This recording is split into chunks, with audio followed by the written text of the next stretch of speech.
Why do we dream? Why do we fall in love with the wrong people? Why do we sabotage our own happiness? For thousands of years, these questions had no answers.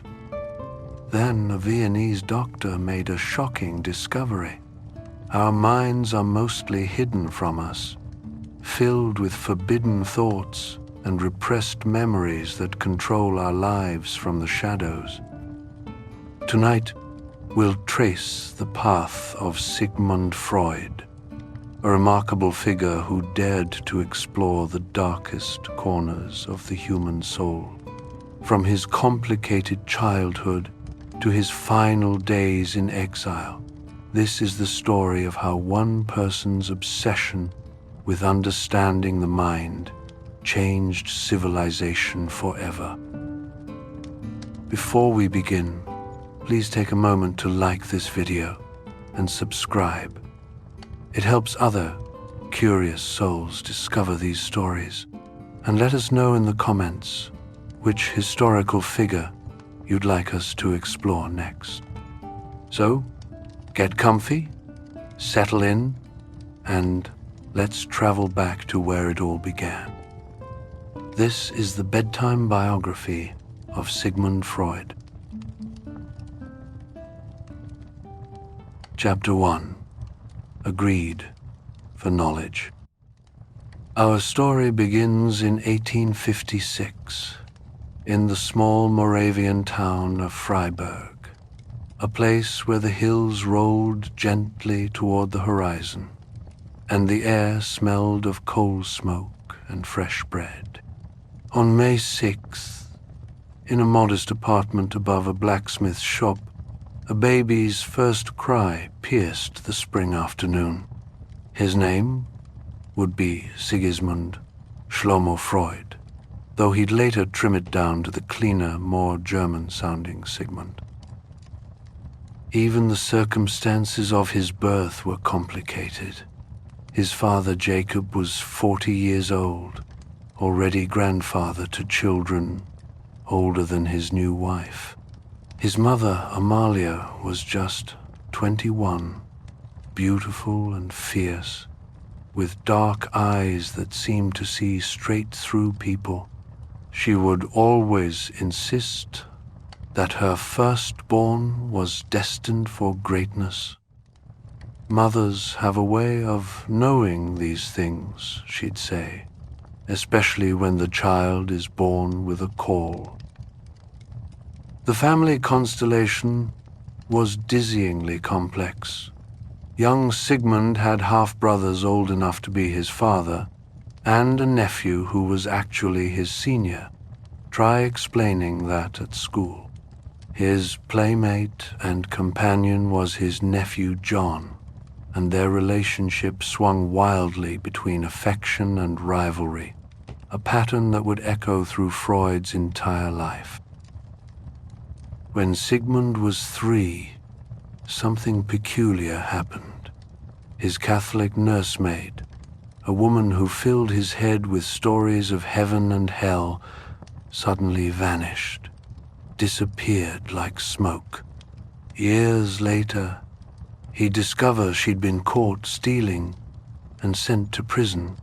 But for the little boy, she simply ceased to exist, taking with her the vivid world of saints and demons she'd painted in his imagination. Then came the move to Vienna in 1860.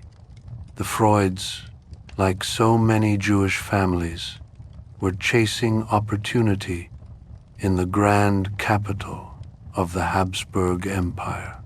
They squeezed into a series of cramped apartments, Jacob's business ventures always teetering on the edge of failure. But Amalia never let poverty dim her ambitions for her golden child. At school, Sigmund devoured books like a starving man devours bread. Latin, Greek, Hebrew, French, English. Languages piled up in his mind like treasures in a vault. He read Shakespeare in the original, before he was 10. His teachers watched in amazement as this intense boy with a penetrating gaze consistently topped every class. But it wasn't just academic success that marked these early years. There was something else, a quality his family would later call his greed for knowledge. He didn't just want to learn things, he wanted to understand them, to get inside them, to discover what made them tick. Whether it was the structure of an ancient Greek verb or the reasons behind his sister's tears, young Sigmund had to know. By 1873, this hunger had led him to a decision that would shape everything that followed. Medicine, he announced. He would study medicine at the University of Vienna.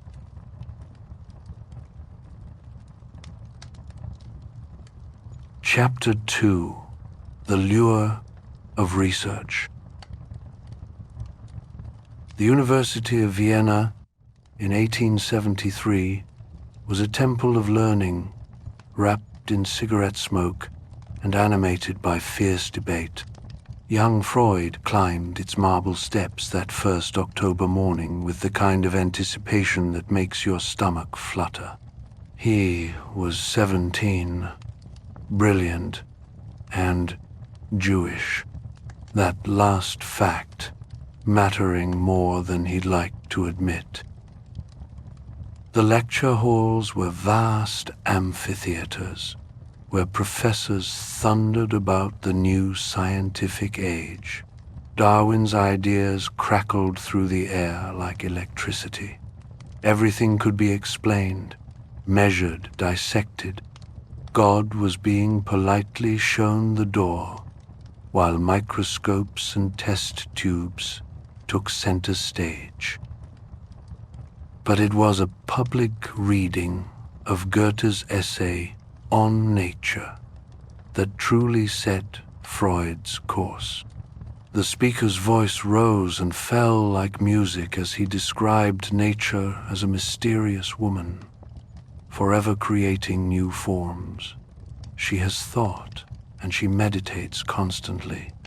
The essay proclaimed. Sitting in that crowded hall, Freud felt something shift inside him. This wasn't just poetry, it was a calling. Still, medical school proved to be a winding path rather than a straight road. Freud kept getting distracted. Philosophy lectures with Franz Brentano, where they wrestled with the nature of consciousness. Zoology courses, where he spent months examining the sex organs of eels, 400 eels to be precise, searching for their elusive testes.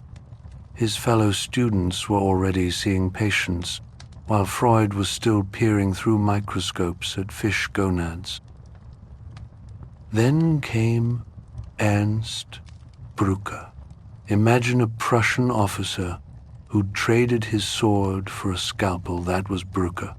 Steel blue eyes, ramrod posture, and a mind like a perfectly calibrated instrument. His physiological laboratory in the Gewehrfabrik was Freud's true university, a place where the poetry of life met the precision of science. Under Breuer's demanding gaze, Freud found his element. He studied the nerve cells of crayfish, spending hours hunched over his microscope, mapping the delicate fibers that carried messages through primitive nervous systems. The work was meticulous, exhausting, thrilling. Here was the machinery of life itself, laid bare under glass. For 6 years, Freud lived in this world of cells and slides. He published papers with titles like on the origin of the posterior nerve, roots in the spinal cord of Amocoites. Not exactly bestseller material, but each discovery felt like decoding a secret message from nature herself. Yet even in Breuer's temple of pure science, reality had a way of intruding. Freud was poor. His father's business ventures kept failing. His mother's faith in his destiny didn't pay the rent. And in 1882, something happened that would force him out of his laboratory paradise. Her name was Martha Bernays, and she changed everything.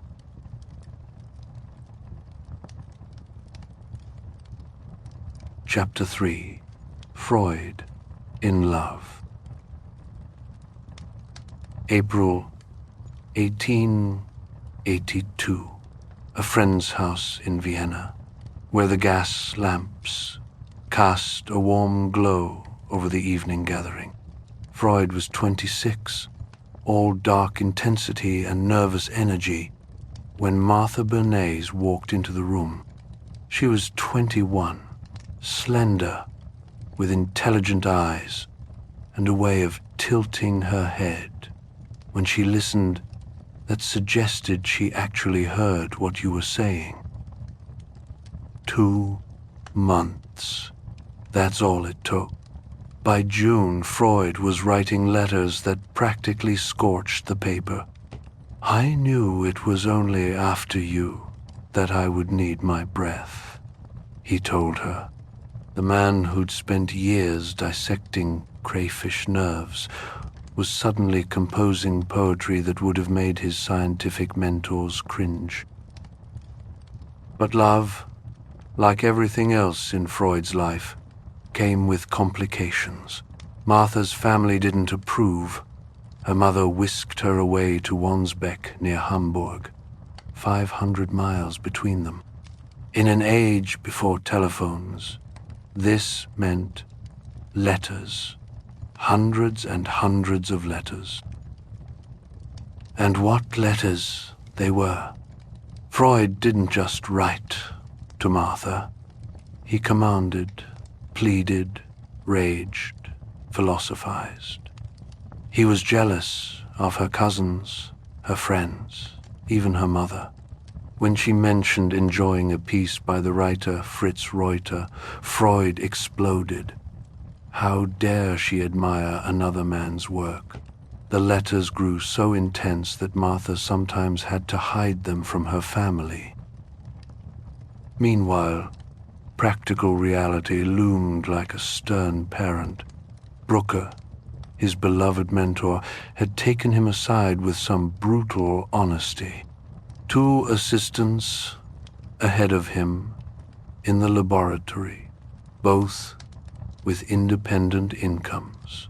At this rate, Freud would be 40 before he could support a wife. My dear friend, Breuer said, those steel blue eyes softening just a fraction. It's time to leave the laboratory. So Freud entered Vienna General Hospital in July 1882. From the pristine world of microscopes to the chaos of the wards, patients crying out, the smell of carbolic acid and human suffering, the endless parade of disease and death.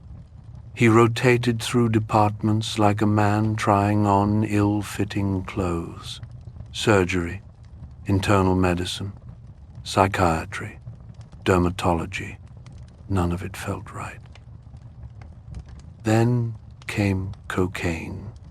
The drug arrived in his life like a revelation in 1884. This white powder from South America. It banished fatigue, lifted depression, made him feel like he could conquer the world. He sent some to Martha, prescribed it to patients, wrote papers singing its praises. a magical substance, he called it. The magic turned dark when his friend Ernst Fleischl became addicted. Freud had given him cocaine to ease his morphine withdrawal. Instead, it created a new hell. Fleischl, crawling on the floor, convinced insects were burrowing under his skin. The guilt would haunt Freud for years. But in 1885, a travel grant offered escape. Paris beckoned, and with it, the legendary Jean-Martin Charcot.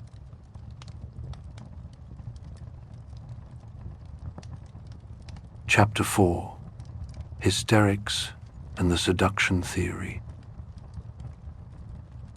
The story that changed everything began before Freud even entered it.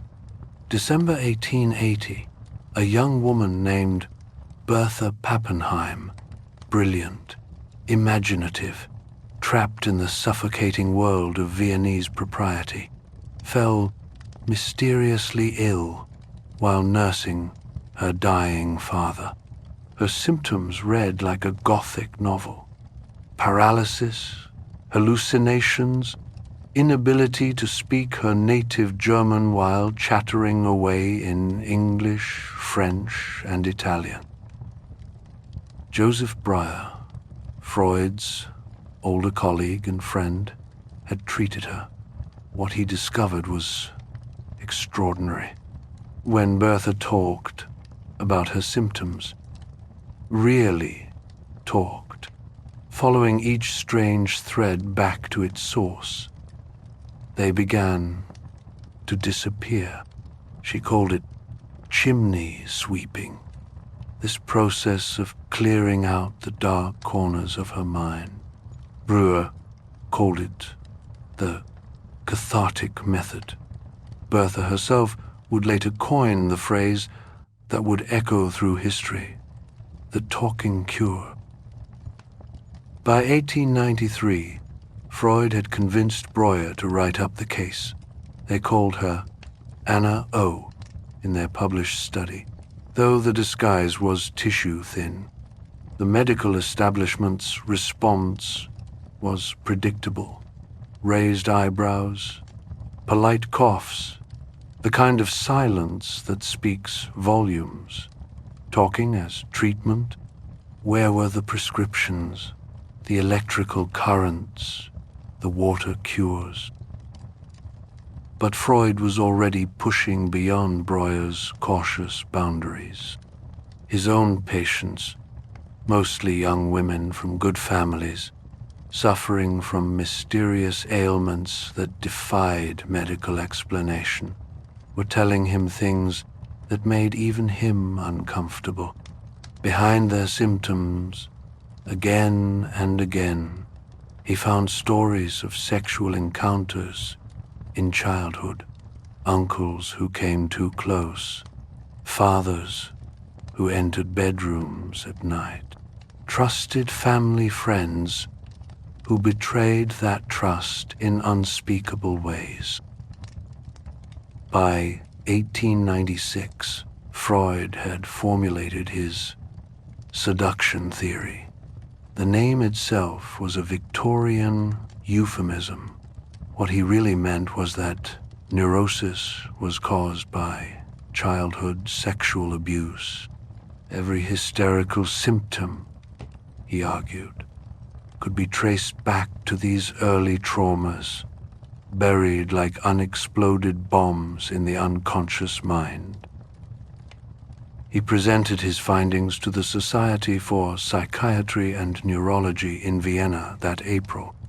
Picture the scene: distinguished doctors in their dark suits, pocket watches gleaming, as Freud outlined how their respectable society was riddled with child abuse.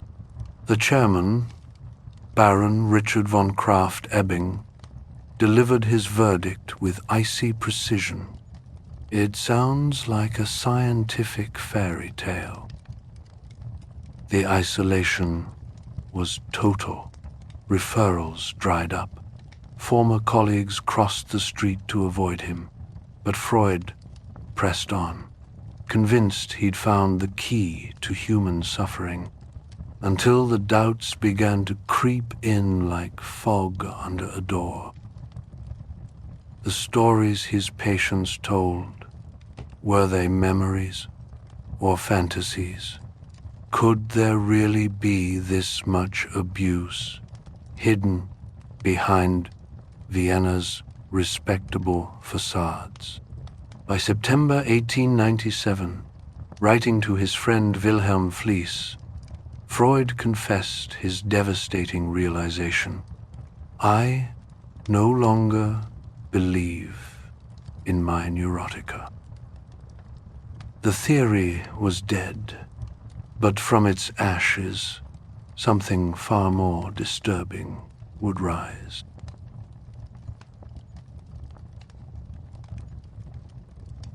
Chapter 5: Self-Analysis and the Interpretation of Dreams. October 15th, 1896. A telegram arrived at Freud's summer holiday address. Father died peacefully. The words seemed to float off the page. Jacob Freud, that complicated mixture of failure and dignity, was gone. At the funeral, as rain drummed on black umbrellas, something cracked open inside Sigmund.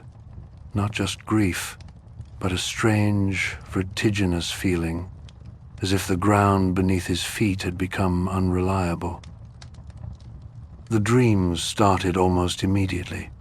His father, appearing in various guises, sometimes stern, sometimes helpless, often naked. One particularly vivid dream placed Freud in a barbershop, where a sign read, "You are requested to close the eyes." The command seemed to echo from the grave itself. By the summer of 1897, Freud had embarked on something unprecedented in the history of medicine: a systematic analysis of his own unconscious mind. Every morning, he would lie on his office couch, notebook in hand, and let his thoughts drift like smoke. No patient had ever had such a relentless analyst, no analyst such a resistant patient. The memories that surfaced were uncomfortable, to say the least. His childhood nurse, old and ugly, who'd shown him her red-stained underwear. His mother, naked, in a train compartment. The peculiar mixture of love and rivalry he'd felt toward his nephew John. And threading through it all, like a dark river, his complicated feelings toward his father, admiration and contempt, love and disappointment, all tangled together like the root systems of ancient trees. It was during this period of intense self-scrutiny that Freud made his most audacious leap. Dreams weren't random neural firings or indigestion-induced nonsense. They were letters from the unconscious, written in a secret code.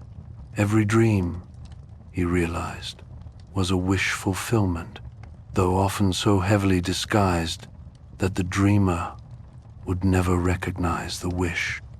Wu, take his dream about his patient Irma. On the surface, a simple anxiety dream about a treatment gone wrong. But as Freud dissected it, layer by careful layer, he found a web of wishes, to be absolved of responsibility for her incomplete cure, to revenge himself on uncooperative colleagues, to prove his theories correct. The dream was a little theater where his unconscious staged its desires. Night Night after night, Freud decoded his dreams like an archaeologist brushing dust from ancient inscriptions. He discovered what he would call the dream work, the mechanisms by which the unconscious transforms forbidden wishes into acceptable images, condensation, where multiple ideas merge into a single symbol, displacement, where emotion shifts from its real object to something safer, the whole elaborate machinery of disguise. By 1899, he was ready to share his discoveries with the world, the interpretation of dreams. Even the title was a provocation. For centuries, dreams had been the province of fortune-tellers and mystics. Now Freud was claiming them for science. The book sold exactly 351 copies in its first 6 years. But Freud knew he'd written something revolutionary. On its pages, the human mind revealed itself as stranger, more complex, and more fascinating than anyone had dared imagine.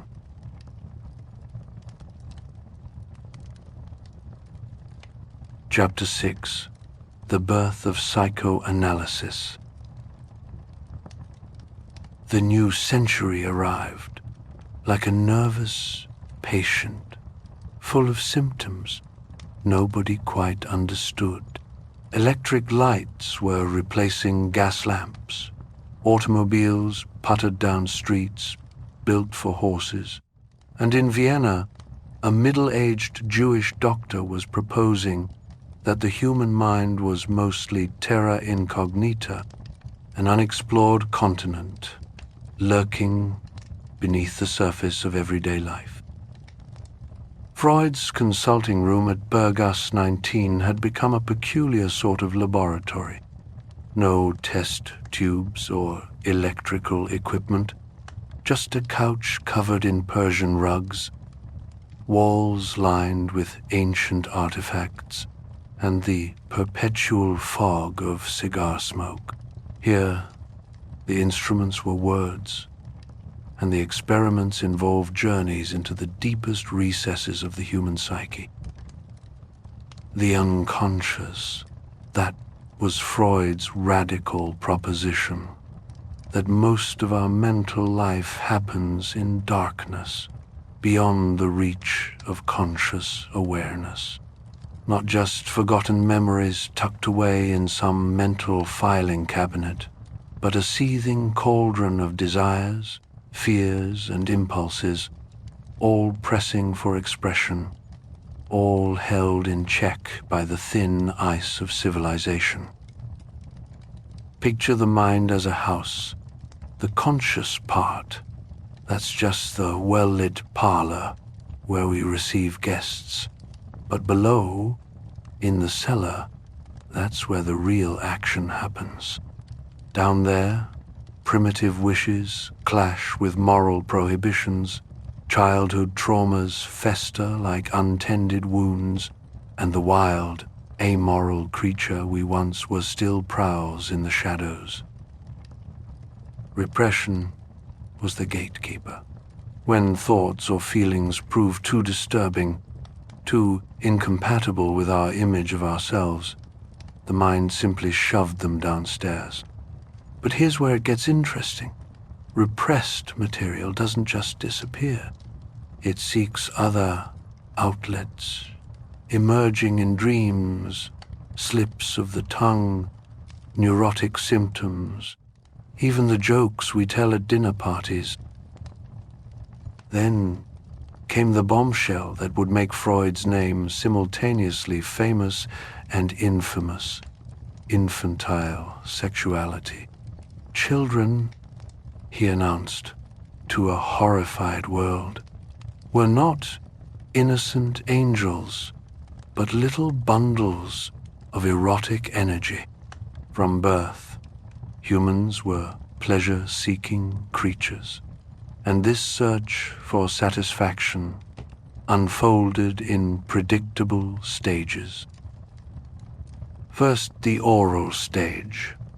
Watch any baby, and you'll see how the mouth becomes the center of their universe. Then, anal, as the child discovers the peculiar pleasure of holding back and letting go.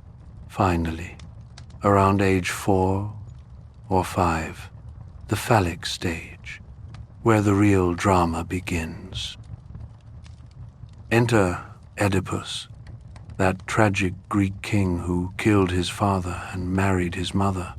Freud borrowed this ancient myth to describe what he saw as the central crisis of childhood.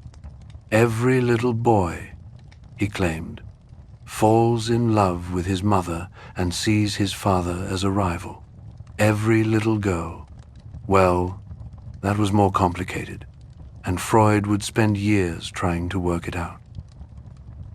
The successful resolution of this complex determined everything: personality, morality, the capacity for love and work. Get stuck, and you'd spend your life playing out the same childhood drama with new actors. By 1901, Freud had shown that this unconscious revealed itself everywhere. The psychopathology of everyday life catalogued the 1,000 ways our hidden minds betray themselves. Forgetting a name, bungling an action, making a slip of the tongue. These weren't random mistakes, but meaningful revelations, little windows into the basement of the psyche.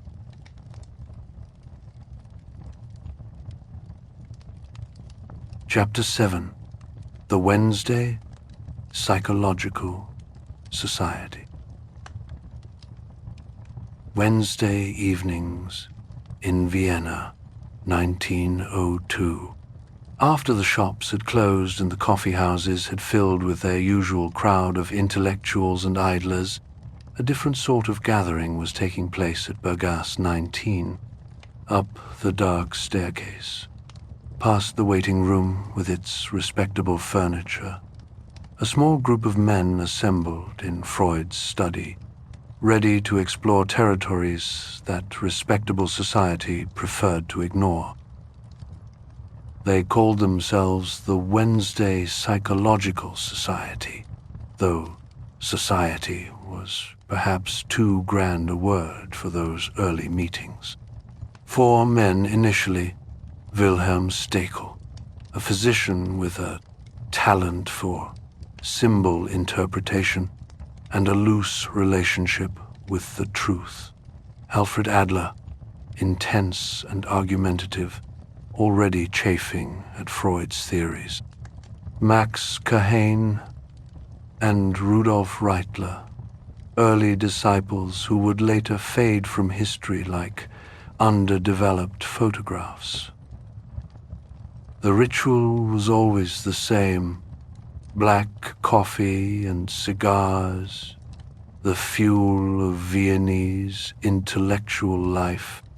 Then someone would present a paper or a case history, followed by discussion that could range from brilliant insight to bitter argument. Freud presided like a benevolent monarch, though the benevolence could evaporate quickly if someone challenged his fundamental premises. As word spread through Vienna's medical underground, the circle grew. By 1906, there were 17 members crowding into Freud's study. Otto Rank, the son of an artisan, brilliant and devoted, who'd written a book on the artist before he'd even met Freud. Hans Sachs, who would become the loyal keeper of the flame.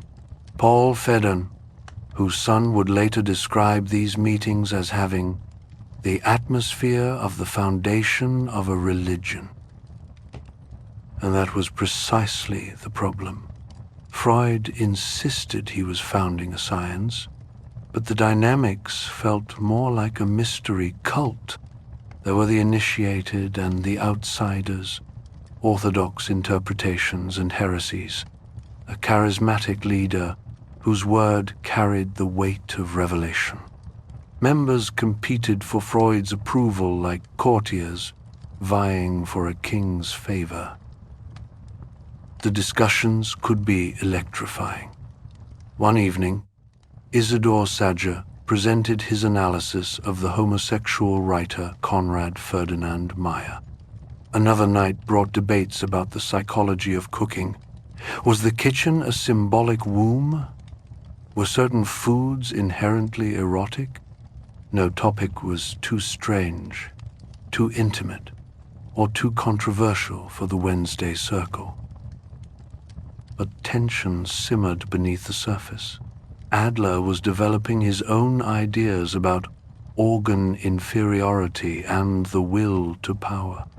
Stekel's interpretations grew increasingly wild. Every dream symbol was sexual.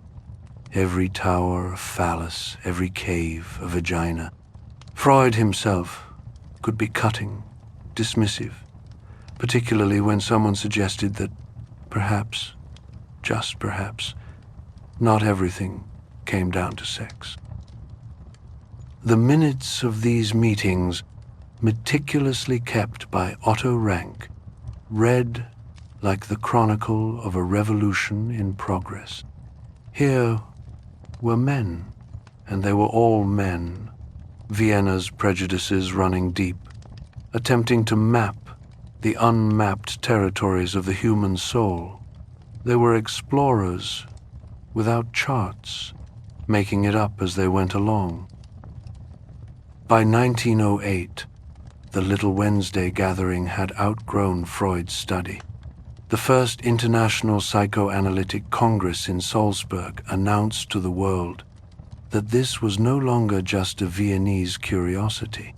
42 participants came from across Europe, eager to learn about this new science of the mind. The movement had begun, but movements, Freud was about to learn, have a way of moving beyond their founder's control.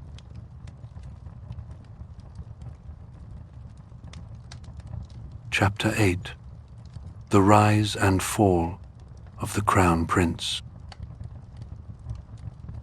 The letter arrived from Zurich in 1906 like a gift from the gods. Carl Jung, young, brilliant, and most importantly, not Jewish, had read The Interpretation of Dreams and wanted to correspond. For Freud, trapped in what he called the Jewish national affair of Viennese psychoanalysis, here was his ticket to universal recognition. Their first meeting in 1907 lasted 13 hours.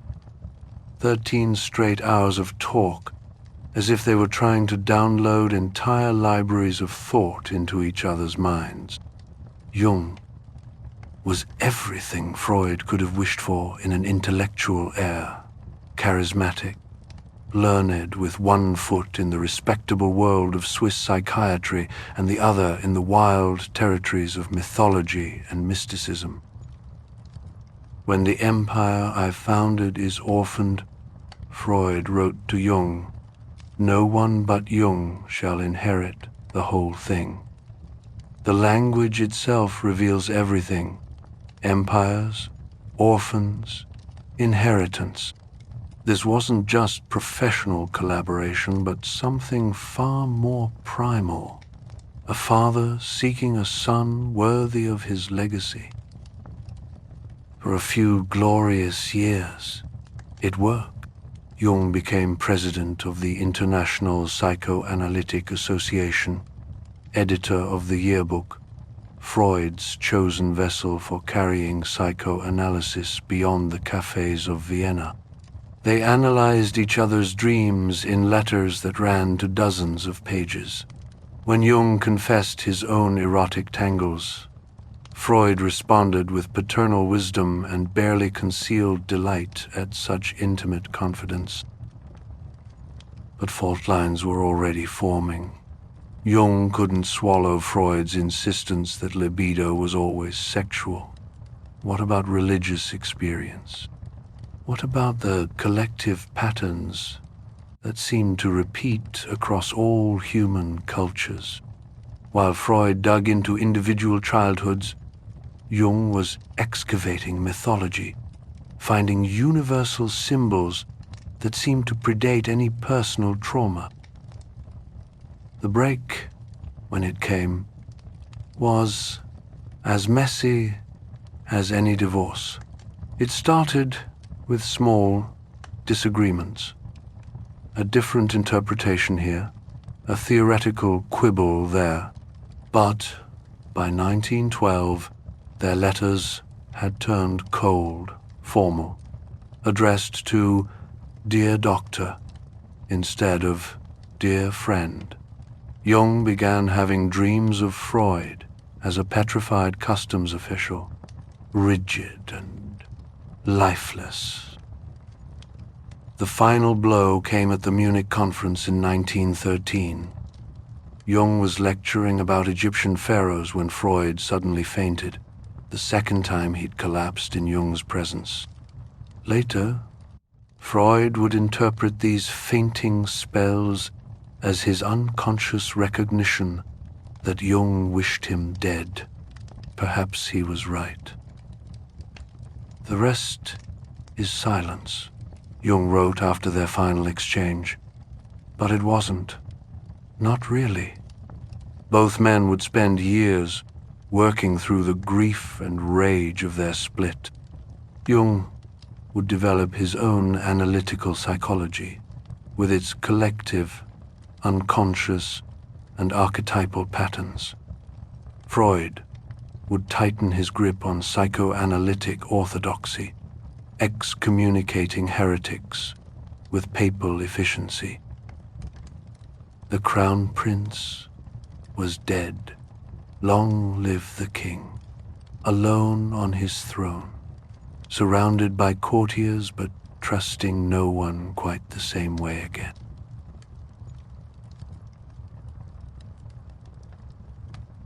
Chapter 9. Therapy, Technique, and the Classic Case Histories. In the annals of psychoanalysis, they're known by their nicknames: Dora, Little Hans, the Rat Man. Real people reduced to case studies, their most intimate secrets preserved like specimens in amber. These were Freud's proving grounds, where theory met the messy reality of human suffering. Dora arrived in 1900, 18 years old and furious. Real name, Ida Bauer. She suffered from a shopping list of hysterical symptoms: chronic cough, loss of voice, suicidal thoughts. But what really brought her to Freud's couch was a sordid family drama involving her father's affair and his friend's unwanted advances. Freud thought he understood her perfectly. Every symptom had its meaning. The cough represented oral sex, the voice loss her unspoken desires. When Dora described her disgust at Herr K's kiss, Freud insisted she'd actually wanted it. No wonder she quit after 11 weeks, slamming the door on her way out. Even Freud later admitted he'd missed something crucial: Dora's feelings for Frau K, not her husband. Little Hans was different. A 5-year-old boy terrified of horses, analyzed mostly through letters from his father. The boy's fear started after seeing a horse collapse in the street, but Freud detected deeper currents. The horse was the father. The falling was castration. The whole phobia, a elaborate costume drama starring the Oedipus complex. Most fascinating was Ernst Lanzer, the Rat Man, a young lawyer tormented by obsessive thoughts involving rats, torture, and the people he loved. His fantasies were so disturbing he could barely speak them aloud. Rats boring into anuses, elaborate punishments that might befall his father and fiancée. Freud treated him for just under a year, unraveling the knots of love and hate that tied the young man to his dead father. The treatment notes run to nearly 300 pages, a detective story where every compulsion hides a wish and every ritual wards off a fear. The Rat Man was eventually cured, or at least improved enough to function. These cases became psychoanalysis' founding myths, teaching stories passed down through generations of analysts. They showed the method in action, the patient on the couch, free associating while Freud listened with his evenly suspended attention, waiting for the unconscious to reveal itself. But they also revealed the method's limitations. Real people proved messier than theory predicted, their symptoms more stubborn, their resistance more creative. The talking cure worked sometimes, but never quite as neatly as Freud hoped.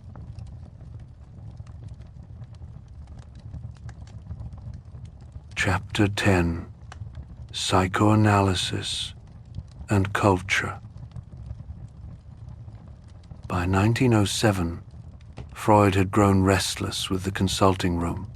Why stop at individual neuroses when all of human culture lay waiting to be psychoanalyzed?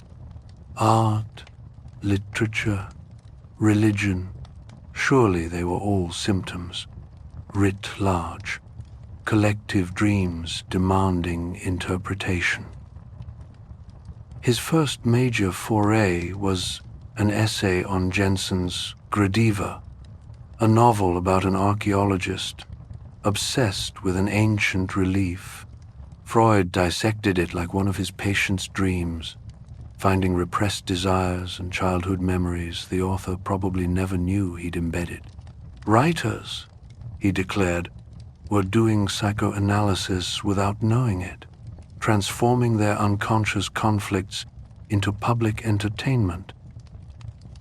Then came Leonardo da Vinci. In 1910, Freud published a full psychoanalytic biography based on a single childhood memory, Leonardo's dream of a bird putting its tail in his mouth. From this slender thread, Freud wove an entire tapestry. Leonardo's homosexuality, his creative inhibitions, his scientific curiosity, all traced back to an intense early relationship with his mother. Never mind that Freud had mistranslated the bird. It was a kite, not a vulture. Never mind that the childhood memory might have been fantasy. What mattered was the method, the audacious claim that you could psychoanalyze the dead through their works. Religion got the full treatment in Totem and Taboo. Freud imagined humanity's primal scene, brothers banding together to kill and eat their tyrannical father, then creating religious rituals out of guilt. God was simply the murdered father writ large, communion, a sanitized cannibalistic feast. Every Sunday, Christians were unknowingly reenacting humanity's original crime.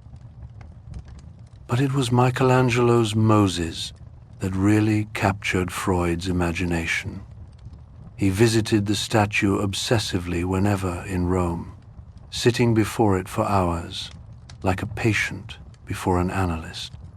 What was Moses thinking at that frozen moment? Was he about to smash the tablets in rage, or had he just mastered his anger? After countless visits and 3 separate essays, Freud decided Moses was caught in the act of self-control, rage transforming into restraint. It was Freud's own struggle carved in marble, the wild id tamed by the civilizing superego. These cultural excavations thrilled Freud more than any patient. Here was proof that psychoanalysis wasn't just medicine, but a new way of understanding everything humans created. Art was sublimated desire. Religion was collective neurosis. Culture itself was the magnificent compromise between what we want and what we can't have. Critics howled, of course. Art historians, theologians, and anthropologists lined up to point out Freud's errors, but he'd opened a door that couldn't be closed. After Freud, no one could look at a painting or read a book without wondering what unconscious wishes lurked beneath.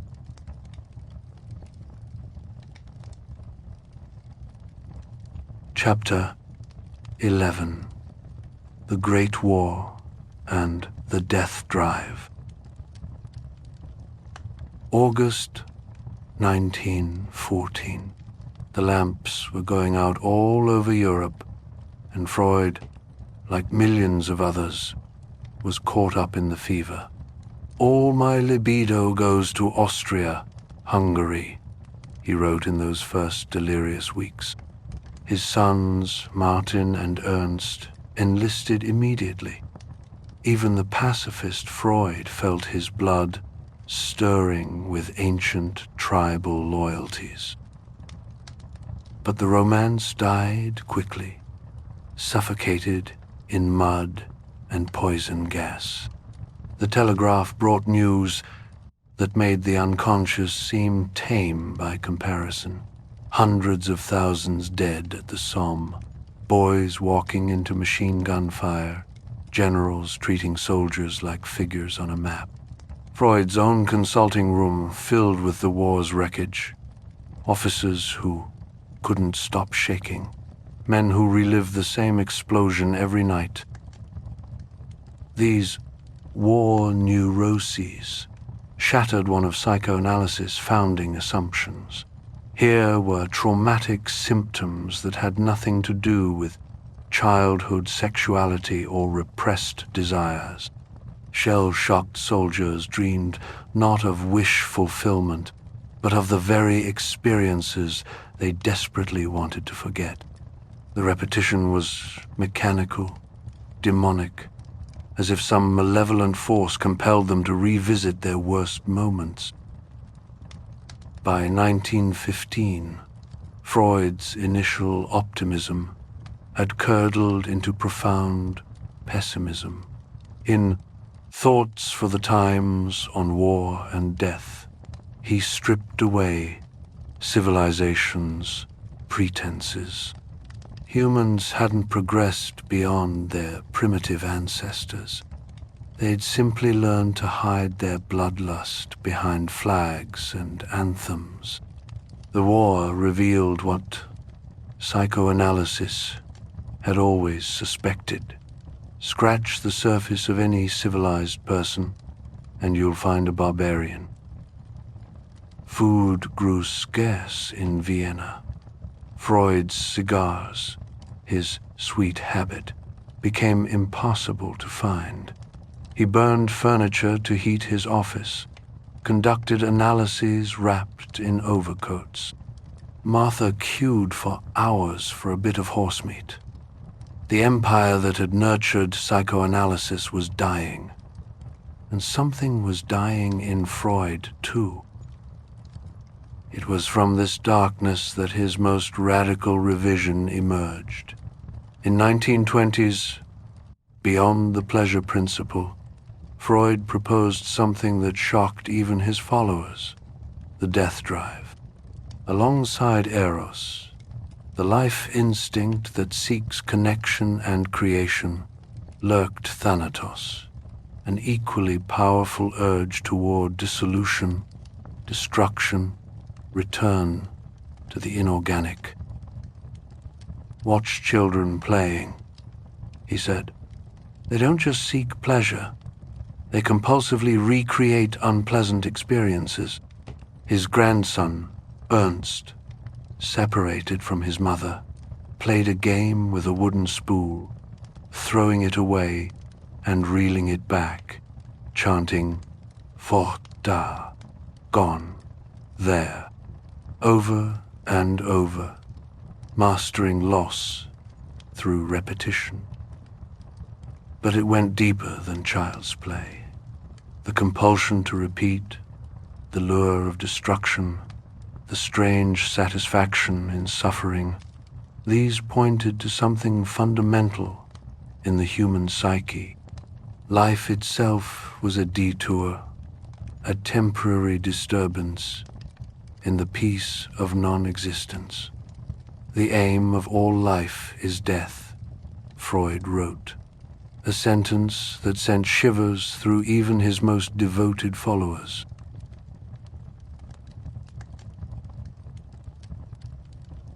Chapter 12. The Cancer Years and the Price of Popularity. April 1923. Freud noticed something in his mouth, a small growth on his jaw and palate. "Be prepared to see something you won't like," he told his doctor. The diagnosis came back like a death sentence written in medical Latin: epithelioma, cancer. The cigar smoker's inevitable reckoning had arrived. The first operation was bungled by a rhinologist who nearly let Freud bleed to death on the operating table. Future surgeries would be performed by Hans Pichler, who became as constant a presence in Freud's life as any patient. 33 operations over 16 years, each one carving away more of his jaw, until eating became torture and speaking an act of will. They fitted him with a prosthesis, a monstrous device he called the monster, that had to be removed and cleaned daily. It never fit properly, turning every meal into an ordeal, every cigar into defiance. Yet Freud kept smoking, kept seeing patients, kept writing. When asked why he didn't quit cigars, he replied that creativity and tobacco were inseparable for him. Better to die productive than live diminished. Death stalked him in other forms too. January 1920, his daughter Sophie, radiant Sophie, dead of influenza at 26, leaving 2 small children. Freud called her our Sunday child, the one who brought light into every room. He claimed to feel only resignation, but friends noticed how he aged overnight. Then came the cruelest blow. Little Heinil, Sophie's younger son, the grandfather's favorite, developed tuberculosis. For months, Freud allowed himself to hope. But in June 1923, the boy died. This time, Freud's stoicism cracked. "I have never experienced such grief," he wrote. Life, he said, had lost all meaning. Meanwhile, psychoanalysis was conquering the world without him. The 1920s saw Freud become what he'd never wanted to be, a celebrity. His ideas seeped into common parlance. People had complexes, made Freudian slips, repressed their true feelings, American newspapers wanted interviews. Hollywood offered contracts. Patients arrived, believing a few sessions would unlock the secrets of happiness. The popularization appalled him. His complex theories were reduced to cocktail party chatter about sex. Charlatans set up shop as analysts with no training beyond reading his books. In America especially, psychoanalysis became a commodity, something you purchased to improve your life, like a new car or a face cream. What good can come of it? He complained when offered vast sums for his memoirs. Fame brought money, useful given Austria's economic chaos, but it also brought vulgarization. His life's work was being turned into what he despised most, an American self-help scheme, all surface optimism with no acknowledgement of life's tragic dimensions. Yet he kept working, the dying man at his desk, wrestling with questions that grew darker as his body failed. What drives human destructiveness? Why do we repeat our worst mistakes? How much suffering can civilization justify? The cancer wasn't just killing him. It was teaching him about the intimate dance between life and death.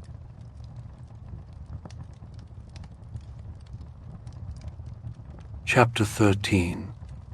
The Psychology of Women. The great question that has never been answered, Freud confessed to Marie Bonaparte, and which I have not yet been able to answer, despite my 30 years of research into the feminine soul, is, what does a woman want?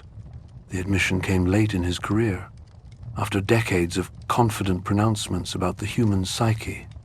Women, it seemed, remained psychology's dark continent. The problem had nagged at him since the early days. His hysterical patients were mostly women, yet his theories were built on the male model, as if the little boy's psyche was the standard, and the little girl's a puzzling deviation. By the 1920s, this lopsidedness had become impossible to ignore. His solution was characteristically bold and characteristically wrong. Anatomy is destiny, he declared, borrowing Napoleon's phrase. The little girl's development hinged on a terrible discovery.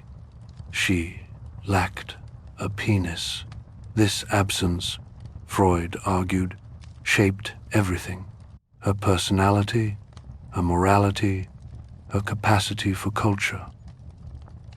Picture the scene he imagined: a little girl catching sight of her brother or playmate, recognizing instantly her own deficiency. She has seen it and knows that she is without it and wants to have it. From this moment of recognition flowed penis envy, as inevitable as the tides and just as powerful. The consequences cascaded through development. Boys feared castration and resolved their Oedipus complex quickly, developing strong superegos. But girls, already castrated, had no such motivation. They turned from mother to father, hoping to receive from him what nature had denied. When this too failed, they might accept a baby as substitute, the feminine destiny of motherhood, born from original disappointment. Even Freud's female disciples squirmed. Karen Horney fired back with her own theory of womb envy. Perhaps men's achievements were just compensation for their inability to create life. Helene Deutsch, devoted as she was, wondered if masochism was really woman's natural state. Young Anna Freud, analyzing her own development with her father, must have had her own thoughts about penis envy. Lou Andreas Salome, that magnificent Russian who'd loved Nietzsche and Rilke before discovering psychoanalysis, challenged Freud gently but persistently. Woman's psychology couldn't be understood as failed masculinity. It had its own logic, its own completeness. But Freud, usually so sensitive to unconscious resistance, seemed deaf to these voices. The irony was palpable. Here was the man who'd discovered the unconscious, mapped the dream world, decoded the language of symptoms, yet half of humanity remained illegible to him. He'd spent his career listening to women's stories, built his theories on their suffering, but somehow never quite heard what they were saying. We know less about the sexual life of little girls than of boys, he admitted in 1926. We need not feel ashamed of this distinction. After all, the sexual life of adult women is a dark continent for psychology. The explorer had finally found a territory he couldn't map.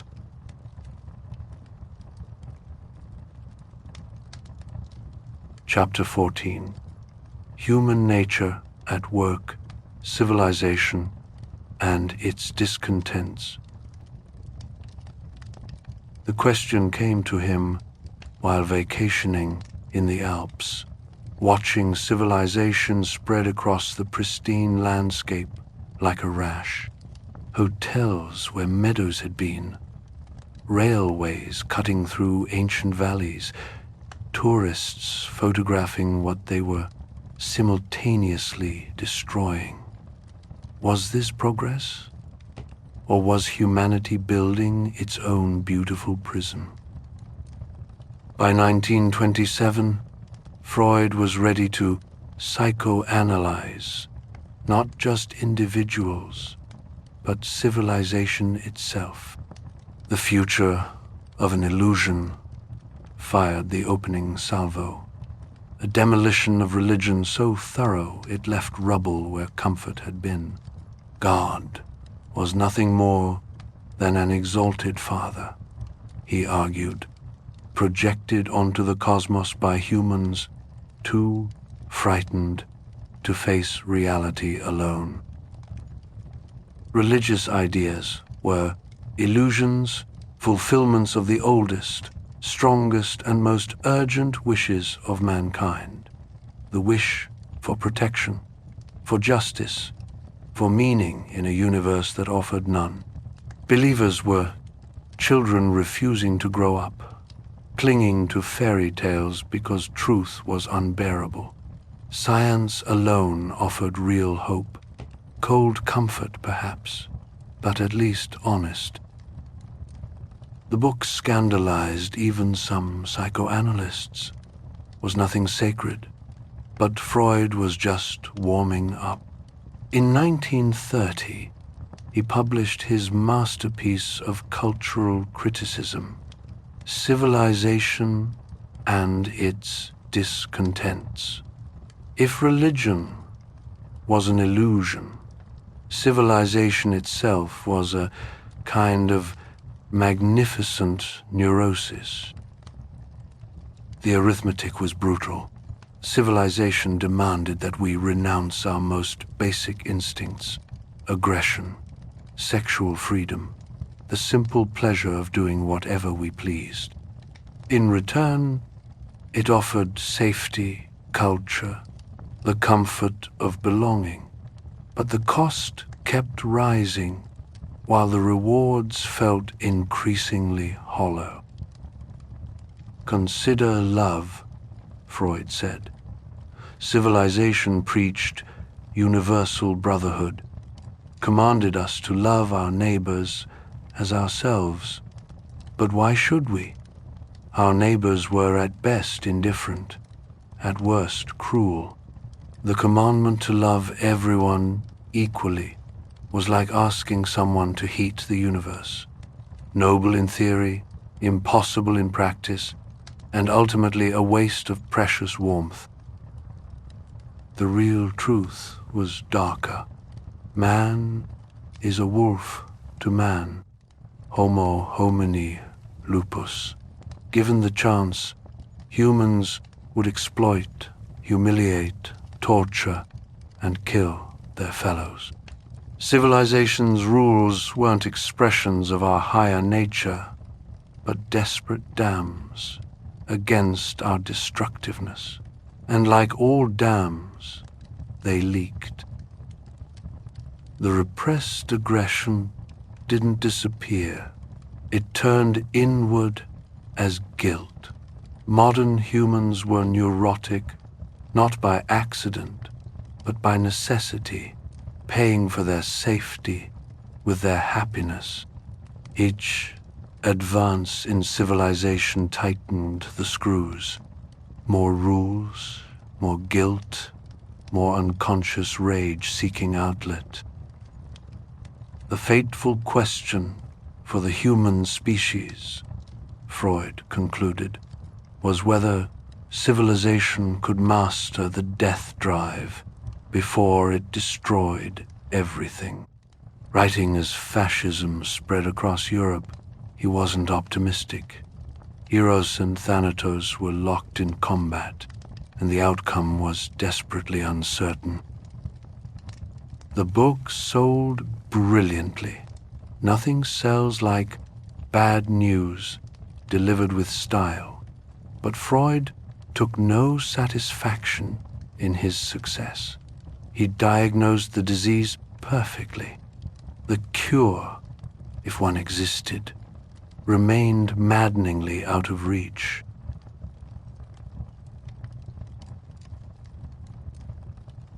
Chapter 15. To Die in Freedom. The Nazi Threat and Final Years. January 30th, 1933. Hitler became Chancellor of Germany, and Freud, watching from Vienna, permitted himself a grim joke. My language is German. My culture, my attainments are German. I considered myself German intellectually, until I noticed the growth of anti-Semitic prejudice in Germany and Austria. Since that time, I prefer to call myself a Jew. The bonfires came that May. In Berlin's Bebelplatz, students hurled 20,000 books into the flames, while Goebbels proclaimed the death of Jewish intellectualism. Freud's complete works made excellent kindling, apparently. What progress we are making, he observed. In the Middle Ages, they would have burned me. Now they are content with burning my books. Still he stayed in Vienna, that abominable city he'd always claimed to hate but couldn't seem to leave. Friends begged him to emigrate. Ernest Jones flew in from London with escape plans. Marie Bonaparte offered her wealth and connections. But Freud was 81, riddled with cancer, rooted like an old tree. This is my post, he insisted, and I can never leave it. March 12th, 1938, the Anschluss, Austria's union with Germany, though rape would be the better word. Nazi thugs roamed Vienna's streets, while good citizens watched their Jewish neighbors scrub sidewalks with toothbrushes. The Berghaus apartment was searched repeatedly. The Gestapo helped themselves to the Psychoanalytic Association's bank account. What finally broke Freud's resistance wasn't his own danger, but Anna's. His daughter, his Antigone, his intellectual heir, the Gestapo, had taken her for questioning. She returned unharmed after hours that aged Freud years. That night, he agreed to leave. After the destruction of the temple in Jerusalem by Titus, he said, Rabbi Jochanan ben Zakkai asked for permission to open a school at Jabneh for the study of the Torah. We are going to do the same. The escape required Byzantine negotiations, exit visas, transit papers, ransom money. Marie Bonaparte paid a fortune disguised as taxes.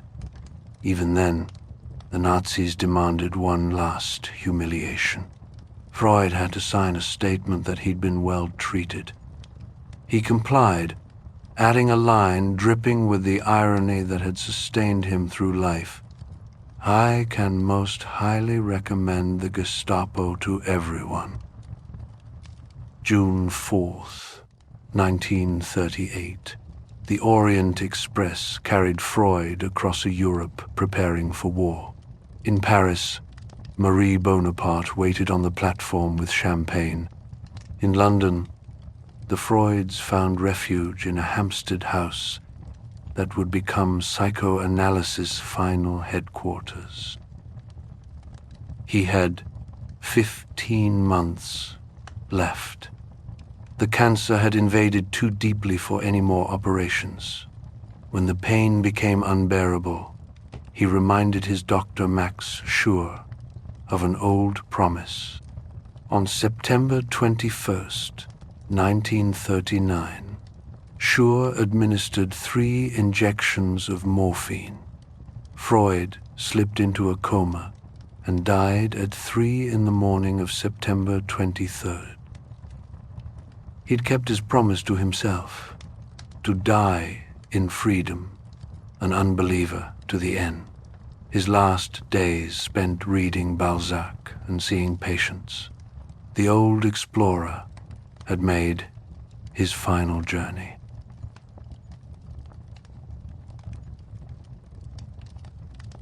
Epilogue, the couch that changed the world. And so our journey through Freud's life comes to rest, like a patient at the end of a long analysis.